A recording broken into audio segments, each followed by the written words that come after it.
to live in the time that are interesting times, right? They said that at least it's not boring, but we are right now, all of us, living in what is going to be a climate dystopia in 40 to 60 years if nothing changes.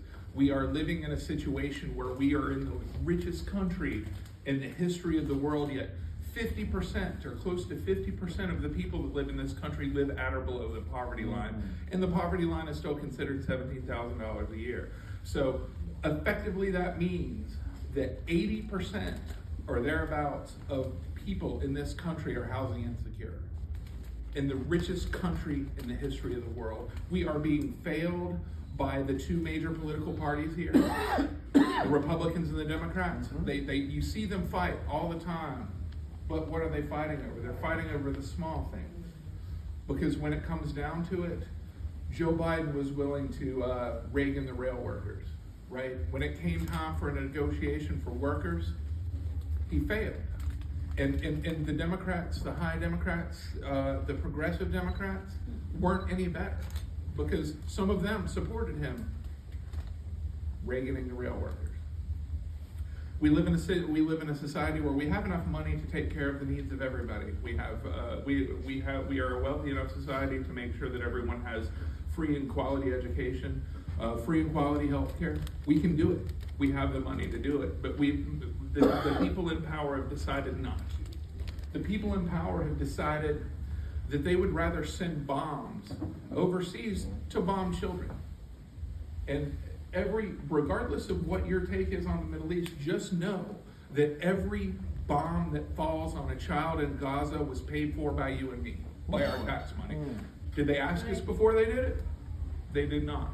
But we are funding that, and we are funding that because of where we live, right? Also, both capitalist parties in the last 40 to 60 years have dismantled the social safety net that is designed to make sure that people are taken care of, and they just don't care anymore.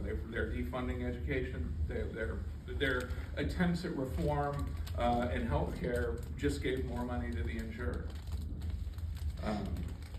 We are better than that as a people, as workers. This city, or this country, people will often get up before a speech and they'll say, such and such is going on, you know, we vote, women have lost bodily autonomy in a lot of states. They'll say that, you know, that homeless encampments are cleared out in cities, and the fact that there are so many. And we'll say, but we're not like this. America's not like this. We need to get back to the way we were, but I tell you, comrades, the United States has always been this way. This country was built on slavery and genocide. We were the European colonists in the early country were the perpetrators of the largest genocide in recorded history. They decided that they wanted to acquire non-paid labor from somewhere else. So we are a settler colonial project. Don't get me wrong. That doesn't mean we have to be that way. But instead of saying we were never like this, let's acknowledge the fact that we were like this, and we need not to be like that again. We need to take control of what's going on, because when it comes down to it, the people that get things done are the workers. Maybe we're not paid well, maybe we're not allowed to get organized, but if we organize, comrades, we can put it together and we can take over, because without us, nothing gets done. Without teachers, nobody's gonna get, you know, their children aren't gonna be taught. And as my mother was a teacher and my sister is a teacher, and I tell you what, you think it's bad here, go to Western North Carolina. She had Moms for Liberty people elected to her school board. So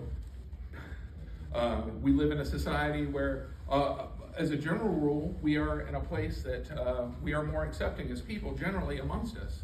But if you look at the government, they have serious problems with certain people, whether they're trans, whether they're gay, whether they're poor, whether they're homeless. So the system can be indicted by the people, and we are the people. The workers are the people. We need to pull together, and we need to rise up and make sure that we take the America that we're sold in the commercials and in the TV shows, and turn it into an America, in the United States of America, that is a place where the people and the workers that do the work and make sure that we function as a society get their place and do it. And I tell you, Michael, as somebody who has been a teacher for over 2 decades, and as somebody who is a child of a teacher and of a single mother who was a teacher for a while, working class people, teachers are working class people. And you can't have doctors without teachers. That's right. You can't have anything without teachers, because they are the ones that get everything done, right? Without a good education, we don't get anything done. And so we have somebody like Michael that's running that's actually a teacher. There are plenty of lawyers. There are plenty of doctors in Congress right now. Yes. There are plenty of rich people in Congress right now, right? They're well represented. So we don't need to worry about the rich people. We don't need to worry about the businesses. We don't need to worry about the corporations having a seat at the table, because right now they own the table. Yes, sir.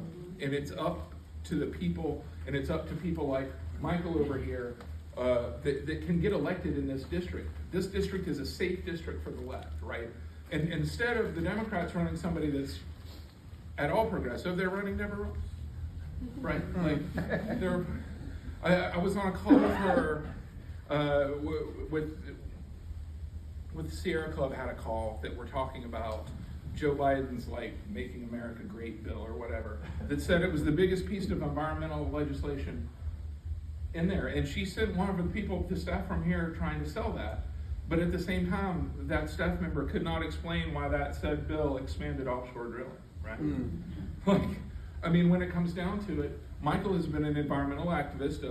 Apparently he was protesting against dumping of PCBs in rural areas back in the 70s when I was a child. You know, and he apparently marched with Jesse Jackson. And marched against police violence, and has been marching against the bloodshed in Gaza. So he is actually out doing something, and I think he will be representing. I mean, the people's voices need to be heard, and we are in a district that I can't believe that there is any way that the Conservatives are going to win this district, because they've done it. So what you need to do is, besides put all fear aside and vote for Michael, because when it comes down to it, the two capitalist parties aren't helping us. We need to look for an eco-socialist solution, and I believe with all my heart, which is not as good as his, that he will be the best representation for the people of North Carolina, and he will be a better long-term solution for the world, and a long-term solution for the environment. Because when I tell you folks, when I tell you we've got like 40 years to get this climate figured out, that's being really optimistic. Because they were saying that, oh, if we keep it below 1.5, we're fine, but we already passed that. So it's done. So right now we're mitigating the future. So when it comes down to it, if you don't hate your grandkids and your kids, you need to put environmentalists, you need to put eco-socialists in office. And I would like to think that you would vote for my friend Michael Dublin, who I think is by far the best person that has run for this office, at least since I've been in Raleigh, since the early 90s. So thank you. Without further ado, I would really like to turn it over to the man himself.